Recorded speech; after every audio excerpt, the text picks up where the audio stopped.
Hello. I've been wanting to tell this story for so long. My husband died tragically when our daughter was 2, and we were in our late 20s, living the life of a married couple and new parents, and suddenly he passed away. I dreamed that this would happen a month before it did. One night, I went to sleep, and at the time I was breastfeeding my daughter. So she was sleeping next to me, and my husband had gotten up really early that morning to work in his study, and we were actually living in Lagos, Nigeria at the time. So in the dream, I saw he and I driving back to California, and in the dream I was pregnant with my daughter, so she was still in my body. And as we were driving back to California where we first met, we came upon an accident whereby the car in front of us stopped suddenly, and my husband lost control of the wheel and rammed into, I think it was a truck that was in front of us. As he made that collision contact, I noticed that the window shield shattered, and a piece of it shaped like a sword, a piece of the glass shaped like a sword, was coming toward me and our baby, who was in my stomach in the dream. And it was clearly directed to kill us. And right before this shard of a glass sword hit me, my husband moved over from the driver's side over to where my daughter and I were, and blocked this glass sword with his body. And he was such a beautiful man. He was really muscular and fit, and he was a rugby player, and he had this just beautiful chest. It was just so exquisite. It was like an Adonis, like carved by God. And I just remember in the dream feeling his beautiful chest just shield me and the baby. And as he did that, that glass sword went straight into his heart.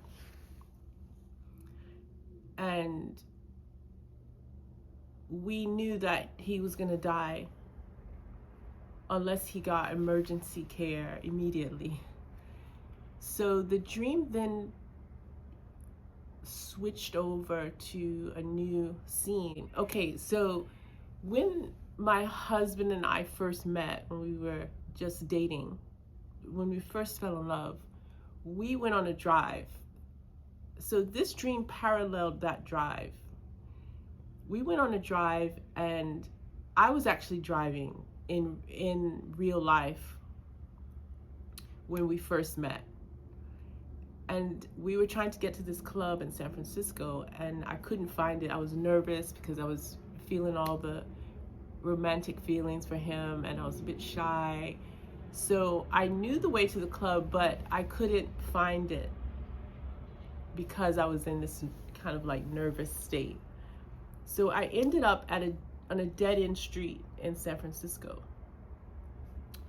And when I pulled into this dead-end street, I felt exasperated, and I looked at him, and we just kind of like laughed because it was ironic, and it was also New Year's Eve.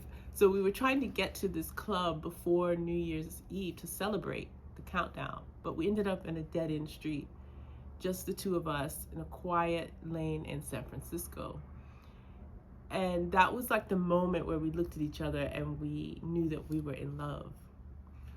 So fast forward years later, we're married, we have a child, we're living in Nigeria, and I'm having this dream. So in the dream, the car, then we start trying to get to an emergency room, to a hospital, because he's been stabbed by this sword of glass. And we end up again on a dead-end street. So we realized that there's nowhere to go further unless I carry him. So I somehow carry my rugby, robust 6-foot+ husband, and I'm pregnant. And I start to go up this ladder at this dead-end street, just like it is in San Francisco. I think the street is called Mena Lane, actually. But there's a ladder that goes up this brick wall that presumably might take us to this hospital where he can be saved. And I start carrying him, trudging up this ladder, and he's so heavy, but I know that I have to get to the top of the ladder where we will have access to the other side, to perhaps the hospital. But as I'm dreaming and carrying him, my daughter in real life, who's sleeping next to me, wakes up and she wants to breastfeed. And so I instantly come out of the dream and I wake up into real life. And the dream had been so real, so I'm a bit of two minds, because I was saving him and he was about to die, but it ended before the conclusion occurred. And so I was a bit troubled. So I'm breastfeeding my daughter, and I carry her and go into his study and find him there. And I'm like frantic, and I'm urgently wanting to share with him what I just dreamed. And he's just at his desk, he's just calm. He was just a really relaxed guy who's just very mellow. And I'm like, listen, I have to tell you, I just dreamed this, and you were almost dying, and the sword went into your heart, and I was trying to save you, and we were on the dead-end street where we first met, and I was like hyperventilating because it was that real. And I'm a dreamer. I dream a lot, and there are different types of dreams that I have. This one was like so palpable and so tangible. It was as if it was like lived it, but in a hyper real way, if that makes any sense. It was more real than life. It was so intense, so graphic, so deep in my feeling, intense in my aura. So I wanted to tell him, we've got to, something's gonna happen. What does this mean? And he just said, very kind of like nonchalantly, well, now you know how it feels to carry someone. And then that kind of poured water on my fire, my emotional fire, because it was so sort of irrelevant to what the urgency of what the dream meant. And it touched on some other things that were philosophical. So it just shook me out of my dream reverie. And then we went on with our lives.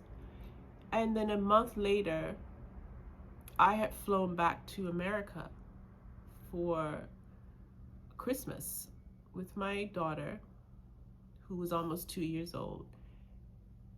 And my husband was finishing up his work in Nigeria and would join us when he was done to celebrate the holidays. About 11 days into my return, I got a phone call from my sister-in-law saying that he had died.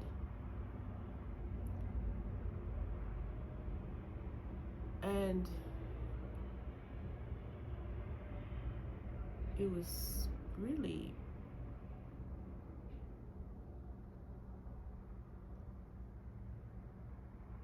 unbelievable.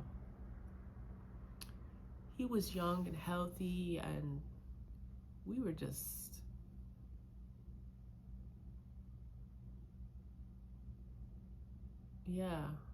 just starting. So